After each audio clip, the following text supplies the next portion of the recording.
My type, my size. Ngamba nawe wenage Mauritius. Uzala tambo lami le Kentucky. So tila give me when I might go just. Awustofu sami samalahle.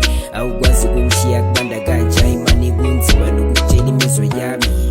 Phela wena mhlawumbe ujola nomngani. Hayi man nomngani kamngani.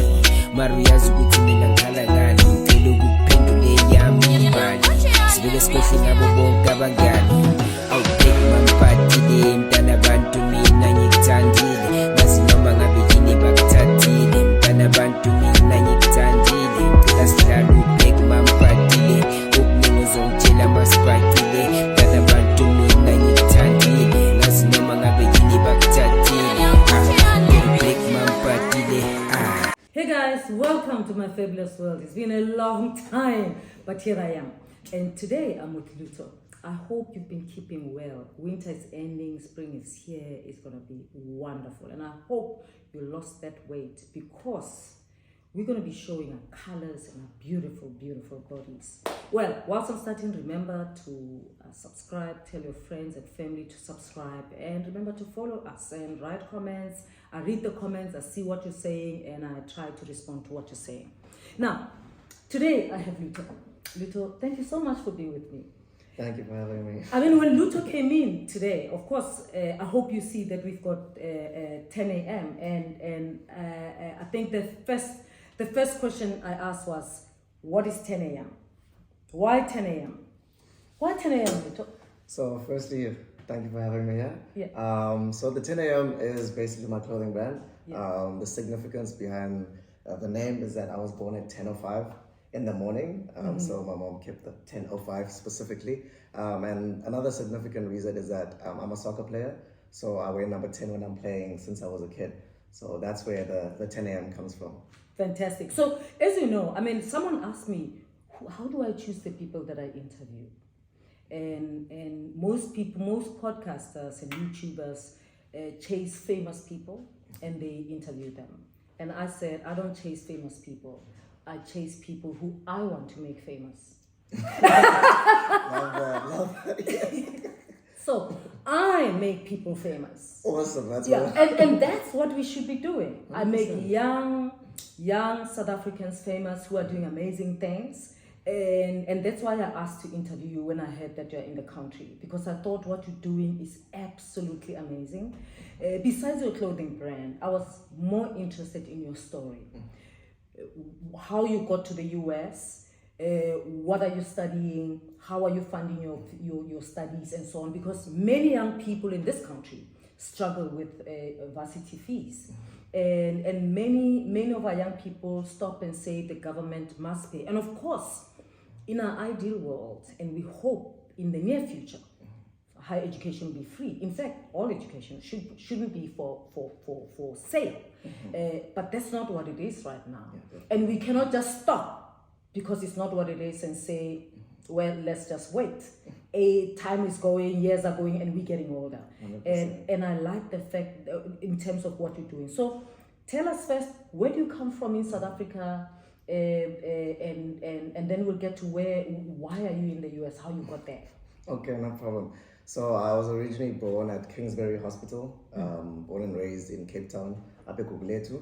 My parents are from the Eastern Cape. My dad's from Mlunguza. So I grew up, not in the Eastern Cape, but I grew up here in Cape Town. And I obviously had the most amazing opportunity to go study. But where did you study in Guguletu? Did you study in Guguletu or somewhere else in Cape Town? I went to a primary school called Grove Primary in Claremont. In Claremont, yes, that's where I started like my schooling. Okay. And then after that, I went on to study like at Wynberg Boys High School. Okay. That's where my high school and my journey basically started, like really began, you know. So. And your mom is a teacher. Your mom hustled to make sure that you get there. 100%. Yeah. And many parents hustle just to make sure that basic education is covered. I mean, it's interesting because most young black people, parents spend all their money to take them to former Model C schools, some of them to private schools. And then when varsity comes, there isn't a lot of money, you know, to help move forward. So you played soccer. Yeah, I played soccer since I was a little boy, since I was like 7. Yeah. I got it from my dad. My dad's always played soccer, with my late father. Yeah. So that's where the talent comes from. I also have a younger brother who's also really, really talented in football. And you played number 10. Yeah, I play number 10. The famous jersey number 10. So that's where the 10 comes from. Yeah. And I have an older sister. She's in Joburg right now. She's working. Does she play soccer also? Oh, no.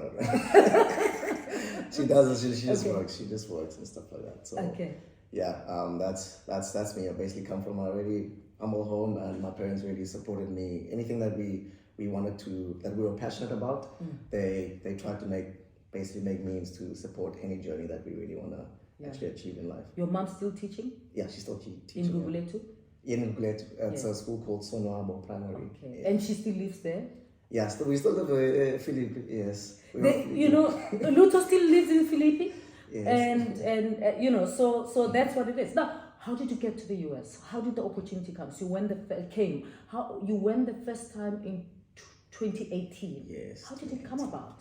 So 2018, let me run it a little bit back. Yes. To give a bit of a give a little bit of a background. So in primary school, obviously I was playing soccer growing up, and then I guess I fell in love with playing hockey. Like I was good at, and then I didn't know that I was actually good. Yeah. Because we were playing just in PE, and then like the teacher saw me like, oh my goodness, come join our team. I was like, okay, this seems fun.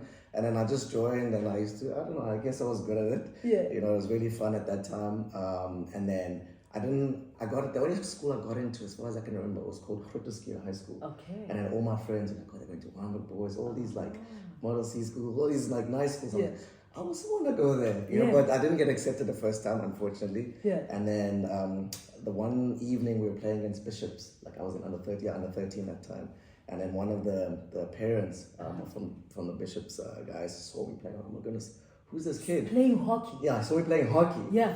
Funny enough, saw me playing hockey. Like, oh my goodness, who's this kid? And then the guy spoke to my coach, and then my coach was like, oh, he actually doesn't have a school right now, but he's looking for a school. And she basically told him about me. And he's like, no, listen, I know a scholarship. It's called Spirit Foundation.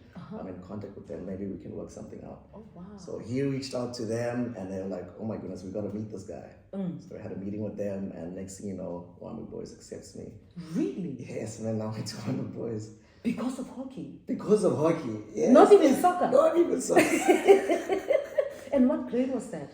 I was in grade 7 at the time. Okay. Yeah. And then you get to Weinberg, you start grade 7? I start grade 7. I get to Weinberg, I was in grade 7 and going into grade 8. Into grade 8 to start high school. To start high school. So got into Weinberg, and now like it was almost like a hockey scholarship. I had to carry on playing hockey.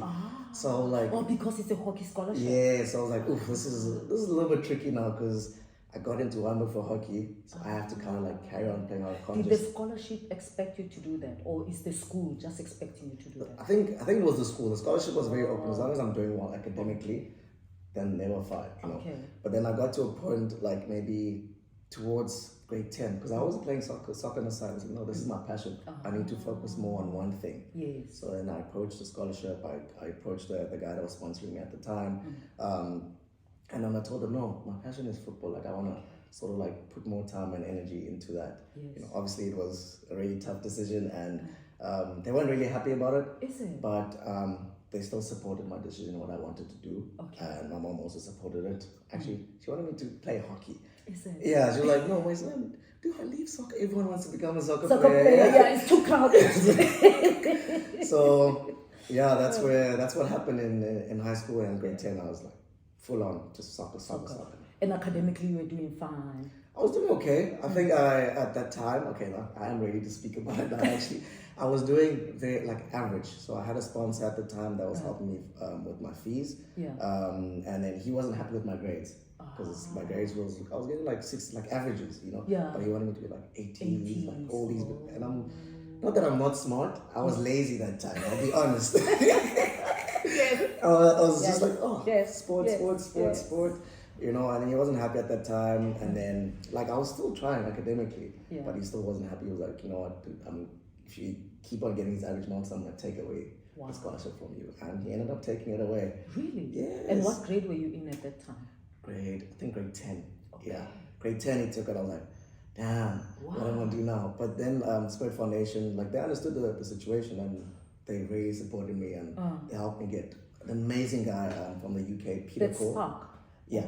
And they're the same people who were funding you before? No. Spirit Foundation is the same. So Spirit Foundation is a scholarship that basically finds donors around the world, you know, and then they find these kids that help them out. So that guy was when that guy pulled out, they found someone else. Yes, a guy from the UK, lovely guy, Peter Coyle. He's the one that originally helped me get to the US. Originally, yes. So he funded you from grade 10 to 12? Yes, from grade 10 to 12. And then I went on, in 2018, I went on tour to actually in the US. And why? Why did he take you on tour? Was it for sports or was it just because he liked you? So with his name is Peter Coyle. So I was obviously playing soccer and I wanted to go to the US. And the opportunity came where every game that I was playing, it was always being recorded. So I'm a person that I want to see myself play. So I record and then I got someone to help me like edit and put the video together. And then Saifara go YouTube. Okay. So I put it on YouTube and then an amazing guy saw the clip, reached out to me, and then I was like, yes, I would love to go to the US and basically try. So someone who just saw it on YouTube called? Yes, like he sent me a message on Instagram. Okay. And it's because I was obviously reposting it. And he was like, oh, listen, there's an opportunity here. Come on tour. Maybe see if you can get into college this side. Okay. So yeah, I did that. And Peter paid for you for that trip because those people were not paying for you? Yeah. Peter, he was like, I'll support your journey. I know your story. It's really touching and I want to support you. So I went in 2018 and I went on that tour. And who's with you on the tour? I mean, how old are you? You are 18 yourself? At that time, I was 18, 19, 18. Because you just finished matric? Yeah, I was very young at the time. Went to the US. Alone with this Asian guy that promised me dreams. The one who got you on Instagram? Yes, he got me on Instagram and stuff like that. I basically, he told me that, okay, I'll get into like a good team. You just have to come live in my house. He convinced me basically. Yeah. But long story short is that it was we got scammed. Is it? Yes, it was a scam. In 2018, it was a scam. Did you have to pay him? So yeah, the sponsor paid for everything. So everything was paid for when I was going on that trip, like the flights and everything. But did he get any money into his pocket? Yes. So the money for like the hotel that I was and this was in December period. The hotel that I was supposed to be staying in, my food and everything like that, everything was sent to him. You know, the money was on him. So then when I got there, he was like, "Listen, it's almost Christmas time. Come stay with my family. Stay at my place. So you don't have to." You know, I wasn't. And he convinced me. Was like, it is Christmas time and I'm young and let me be with the family. I'm going to the US. Yes. So yeah, I went and I was literally living in the basement on a couch. And where he had money to take me to a hotel, which my sponsor had paid for. So that's my first experience in America. So I was like, oh my goodness, this is horrible. And I had no one to basically speak to, or I didn't feel comfortable to speak to anyone. I was like, fuck, I can't tell my mom. She's like, listen, get on the next flight. So I'm like, you know what? Everyone knows I'm in the US, I wanna make a name for myself. So I just sucked it up for about, I think I stayed for a month. And in the basement? In the basement. And you had a return ticket? I had everything, I had a return ticket from the minute I left here. Okay. And so you did he introduce you to clubs, to teams?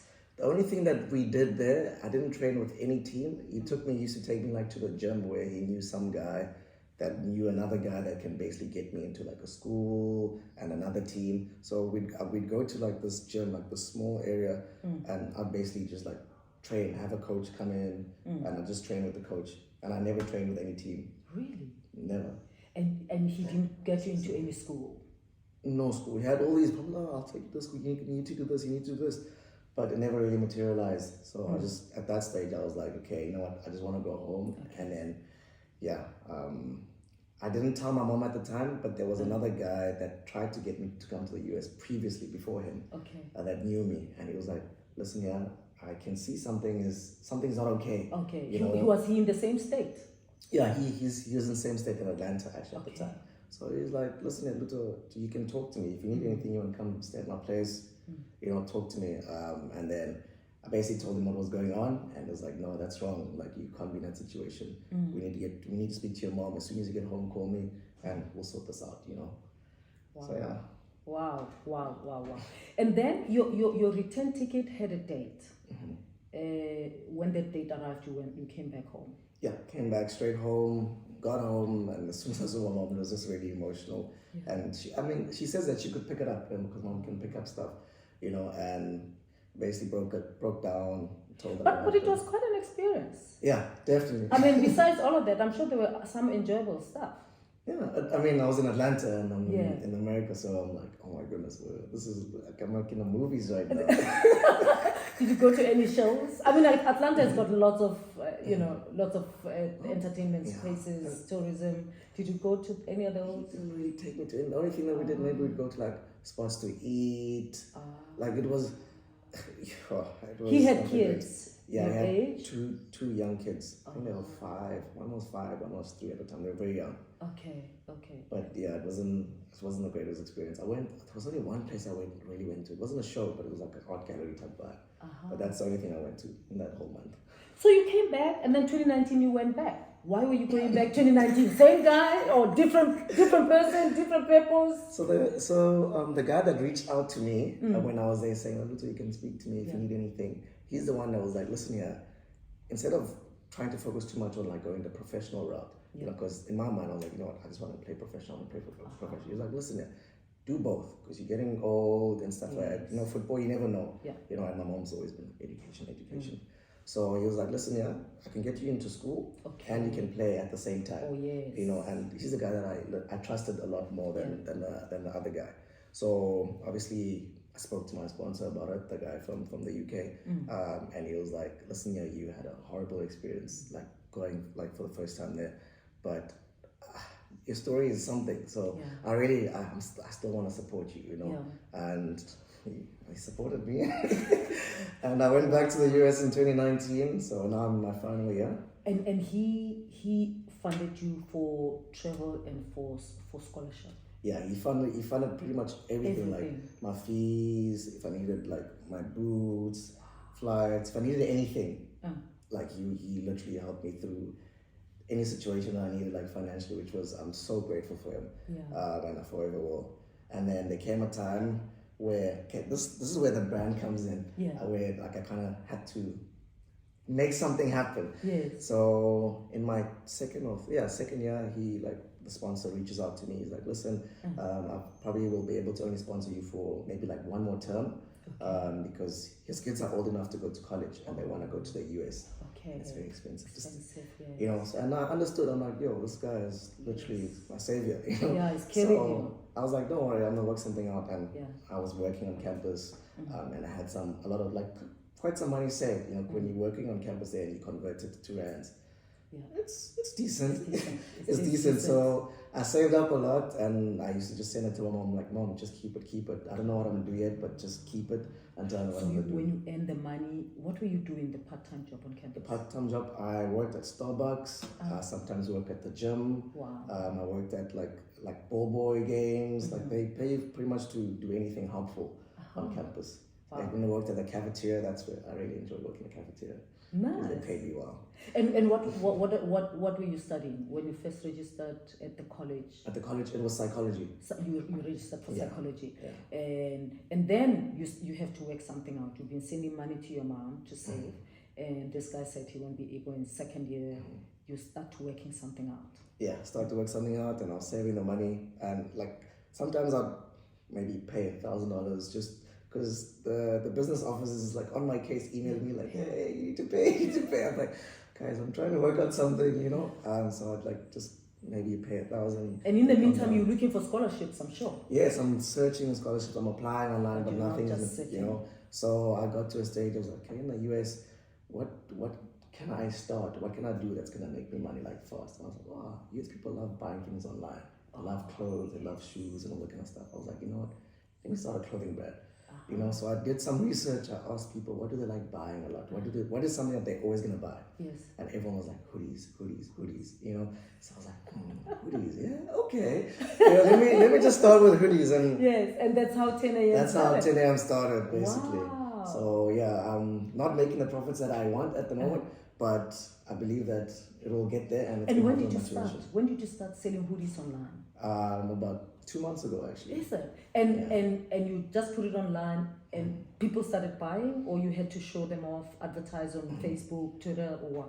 So I started when I was still on campus. So I was making these like in my room. Like I watch YouTube videos. You did it in your room? You printed them in your room? Yes. Like you just bought them plain? I bought I did research, I found a supply online and that you can just purchase a lot of hoodies online. So like, you know what, let me just buy a couple of hoodies and I bought some samples from Shein, very cheap hoodies. Yes. And then I bought I searched on Google what to print on, it's called vinyl. Yeah. And I got like a presser, everything, Yes. and then I just watched videos and I just taught myself in my room. I was like, okay, perfect. Now I need to find good quality. Yes. So I need to find, like, I did research on like a good manufacturer that's quality, and in my room I did everything. And do you print like that, or you print? So I print like this. Like when I was in US, I was printing like this. But back here in South Africa, I found another supplier that actually has the proper presser. You can see I've done this, eh? Yeah. I've done this before. And a screen printing. Screen printing, yes. And we used to design the screen ourselves. Oh, really? Yes, I've raised funds that way. People don't know where we come from. So I've done that where you have the screen and then you press the ink. Yes. You know, and then you let it dry. And then of course you can use that one. So cool. Yeah. So that's cool. I'm really impressed that you did that. You didn't just start by sending them off to somebody to print. You just tell them what to print. No, I couldn't. I wanted to learn and just know by myself like how to actually do it. Because I wanna be able, I don't want to pay someone to do it. Yes. You know, but you gotta start somewhere until you know how to do something. Yeah. So I'm working on getting my own presser and all my own stuff. And my aunt also, like, she sews clothing. So she can do the hoodies. Exactly. So we're gonna try to keep it in the family and grow it like that. That's cool. So, and did you raise enough money to be able to pay for my tuition? For your tuition, yes. No, I'm still right now. I still don't have enough. I'm still raising. Like I'm behind on a lot of payments. The school is aware, and they suggested that I go for like a student loan. Okay. And then that's when I was like, flip, I need to actually start something. That's when I started the brand. But I'm still working. I'm still trying to make something work. Yeah. But I haven't paid the full fees, and I'm not really comfortable with taking a loan thing, because the loans. It's gonna be like forever thing, you know, and I don't want to do that. But if it gets to that point, I will. Take it. But so you're on school break at the moment. Yeah, and school's actually starting in a week. I leave next week Wednesday. You leave next week Wednesday. Yes. Okay. And at the moment, you 10 a.m. The slogan 10 a.m. The 10 a.m. Does it sell? Do people want it? People really want this brand. Like, I got 10 different color ranges. Wow. So people really love the brand. They love the story. Every time either I'm wearing my hoodie or like the cap, people ask. And I have a couple of friends that DJ. So I gave my friend a hoodie and a cap, and every time he goes in the US, but even here in South Africa, even in South Africa. I'm like, what? Yeah. You know. Yeah. So people have been supporting, you know, and it's growing. But I'm on social media, Instagram, Facebook, TikTok. So it's only 2 months. You know what I like about your story is the fact that you're not just sitting and waiting for something to happen. You are making it yourself. 100%. And you've even considered a loan, and you say, okay, I don't want to start I don't want to go for a loan. I want to try to make something happen. 100%. You're not sitting on your mom's neck and saying to her, she must take a loan, and you know, she will see how to come out. You're trying to do something. And for me, that's something, whilst we are hoping and fighting that education is free, we've got to do something. And that's what's key. How much profit are you making? I mean, not in terms of money. I mean, are you making some profit? I mean, is it making money? I can say it's moderate. You know, I feel like at the moment, I can say maybe I'm at break even. Okay. I'm at break even, like money that I've like basically invested into the business and stuff, the machines that I've bought. You're getting it back. Like, I'm getting it back. I'm not saying, like, I wouldn't say I'm making profit. Okay. But it will come, because you had to buy the machines and the whatever. In the next round, you don't have to buy the machines. I don't have to buy the machines now. I have a good supplier, and like the brand is like, everyone's sort of like is gauging and seeing what the brand is about, and people are wearing it, and I'm trying to work with some content creators here and there to you know, put the brand out there. So I believe the profits are gonna come. I'm a believer, so and I'm very positive. I try to be positive with the way I do things. So are you worried that it's gonna get warmer in South Africa? Hoodies won't sell that much, or I mean, Or do people wear hoodies anyway, whether it's summer or winter? So I'm not. So it's not just hoodies that I'm going to Yeah. be selling. So this was something that I was just introducing. Okay. Because it was easy to work with, just hoodies, and Yes. in the US I started with hoodies at that time. But I want to branch into like t-shirts, shorts, pants, caps. Yeah. Pretty much everything that people want to wear. Yeah. You gotta wear the 10 a.m. Why not? Yeah, no, I love that. I love that. And you didn't tell me what you're studying. You started with psychology. Yeah, You're still doing so I'm psychology? still doing psychology. Like I'm going to my final year, Mm-hmm. but once I finish the 4 years, Yeah. now I have to go study a little bit further to make it like a sports psychology. Okay, so you do want to get into sports. Yeah, Psychology. You're still 100%. playing soccer? Still playing soccer. I've got one more season, and I'm actually captain of the team. Wow, And the I'm college team. The college team, yes. Wow, In my wow. final year, I'm the captain of the team. Yes. Wow. And when you playing at that college level, are there opportunities to go professional? Is that something that you're looking to have? Definitely. So in the college where I play, I think what I've learned about the US is it's about stats. So if you have a really record-breaking season where you score like 20 goals or something like that, then they're gonna knock on you like, no, we want that kid, and then so it varies, and it's also like when your time comes, your time will come. Yes. And throughout my years, like I've been getting better and better and better. My stats are improving. So there are lots of opportunities in the US to actually make it pro. Okay. So that's what I definitely want to do. And there's never something like if you reach this age, you haven't been recruited into pro, the train is gone. No. It's About skill. Yeah, it's about skill, and at the same time, it doesn't matter. Not that it doesn't matter what your age, Yeah. but there's a lot of guys that have still made it at late 20s and stuff like that. So I really want to make it pro, and I believe that I will. So I'm not gonna stop till I get there. Okay. So Okay. yeah, I'm on my way there. I'm on my way. Great. And you're looking for a career in soccer. You know, whether as a player, professional player, or as you grow older, you still stay in soccer. Yes. Doing that, and you'll come back home. Yeah, I do. I mean, I come back home at least. I try to come back twice a year. So when I'm working there, obviously I'm saving money. If the flights are decent, then I'm like, you know what, I gotta go home. Gotta go see my mom. Yeah. So I tried to come home, and I had a girlfriend at the time, so I had to. There was a reason to come home, but now you've been dumped, or did you dump? Hey man, it's long distance. Or did you ghost somebody? Let's just say things didn't work out the way we hoped it did. Okay. Long distance just You're a decent guy, so I believe you. That's the truth. John, are you keeping in contact with John? John, your donor. Peter. Yes. Peter, are you keeping in contact? I'm still with in Peter? contact. I still have his number. I still have his email and stuff like that. Yeah. So he's aware of my journey still. Okay. Yeah. Okay. I mean, there's also something about people who support young people. Sometimes, sometimes young people think that they're entitled to the help, and it's good not to lose contact with people who help you. Some people say, well, it's only because I'm poor, that's why they're helping you, whatever. But I know there's someone who helped me when I was doing my honors, Mr. Damoy, who I never got to meet, and I keep talking about him all the time. And I often say, we should never forget the people who came through for us when things were tough, especially with studying. 100%. And I hope you keep in contact with Peter. And one day that you graduate and you go and visit him in the UK. Definitely, yes. It's in the works. It's the plan, yes. because I think it's important. I think your story is going to be great because I really think you're doing things the right way. And I'm willing to support you. You said you're launching. When are you launching 10 a.m.? So it's launched. Actually, I had a pop-up yesterday. Yes. Is it? I had a pop-up yesterday in town, a place called 109 Plain Street. Actually, I have some pictures and videos. I'll show you. Okay, cool.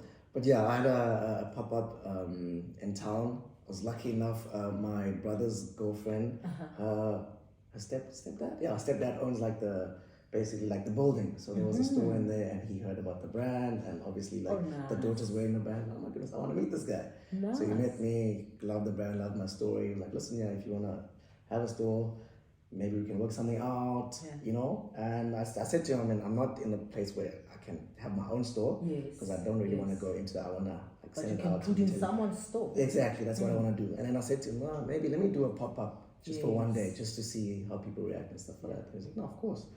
So we had a nice pop-up in town, some music, a DJ, some finger foods and stuff. Yeah, it was nice. That's nice. That's awesome. So, do you want to talk to South African young people who are like you, who are sitting with some student debt? That's not in dollars, that's in rands. I mean, what did you say? I mean, you have friends, I'm sure, that have student debt. That is in rands, and some of them have completed, they have to graduate, and they're just waiting for some good Samaritan. And sometimes students prefer to do crowdfunding, but there's a lot of other things to do. Any advice to them? Yeah, of course. Actually, I've recently heard about the crowdfunding. Someone, a guy named Kabambi, he owns a company called Fota Moyo. Okay. They collaborated with Fabiani not so long ago. So the store that I had a pop up in, his store is like right next to me. Okay. So he did a crowdfunding when he started his brand as well. So yeah, I've heard about that one, and that's something that I do wanna obviously try out. And a message that I can say to young South Africans who are aspiring to be something or who need tuition is that don't wait. Don't wait for something to happen or for someone to be like, you know what, here's 10 million rand, I'm gonna pay for your fees, because how often does that happen? Doesn't really happen often. So I would say, like, I'm sure everyone in this world has something that they want to start or do something, like, especially with business. I've been wanting to start a business for the longest of time. It's probably been more than 5 years, because ideas just keep on coming. So I was always scared, like, oh, do I do it? Are people gonna support? I would say, don't even think about people supporting. First, do your research, do what you need to do, and just start. Because once you start, you can't go back, because you can, I started something. And then you kind of like, you have to keep it going, because people are gonna ask, like, and then what happened? What happened? So yeah, don't be afraid to start something. The right people will support. The people that actually really support you, you'll see who are for you and who are not for you. And that's what I've realized with my brand right now. So yeah, never be afraid and shoot for the stars, guys. Like, the world is your oyster. That's my favorite line. Like, the world is your oyster. Like, you'll be in situations where you're like, oh my goodness, what? How did this happen? But you put yourself in spaces and talk to people and, like, basically network, something will come. Yeah, absolutely. So. I saw also this week some young people were flaunting the money that they made on Twitter. On Twitter? They made money on Twitter? Yes. How? Because Elon Musk has started a scheme that you could make money. You should find out. I mean, and I thought, wow, young people can pay their fees by just doing stuff on social media. So that's another thing to explore. I was surprised. You're gonna keep your eyes peeled all the time. I definitely will. I even tried trading. Is it? Yeah, but trading is tough. It's a roller coaster. Yeah. Oh, well, it's a roller coaster. You've got to be willing to lose money to make money. Exactly. But that's business, though. That's being an entrepreneur. If you're not willing to spend money, and sometimes you may lose it to make money. You have to. It does. People think you're an entrepreneur. You get in, you make money. It doesn't work that like way. that. It doesn't work that way. Everyone thinks I'm making money now. Oh, you're a CEO now. I'm like, guys, the money that I'm getting, I'm reinvesting it. Like, exactly. I'm not where I want to be. But I'll get there. Little by little. Lutho, thank you so much for joining me. I really, as I say, I'm talking to people who are going to be famous or who I'll help make famous. I have no doubt that you'll make it, and one day you'll come back here and we'll talk about how big you are. 100%. So when you make professional, please come back, let's talk. Did you say? I didn't say if, I said when. When, of course. I'll even bring you like a top with my surname at the back, of course. Great. No problem. Thank you so much for joining me. And you guys, thank you so much for joining me. Remember, be and do yourself. Don't worry about what other people are saying. It is important to be you, because that's the whole reason of you being in this world. Otherwise, if you're trying to be someone else, we're missing out on you. So go out there, be authentic. See you tomorrow.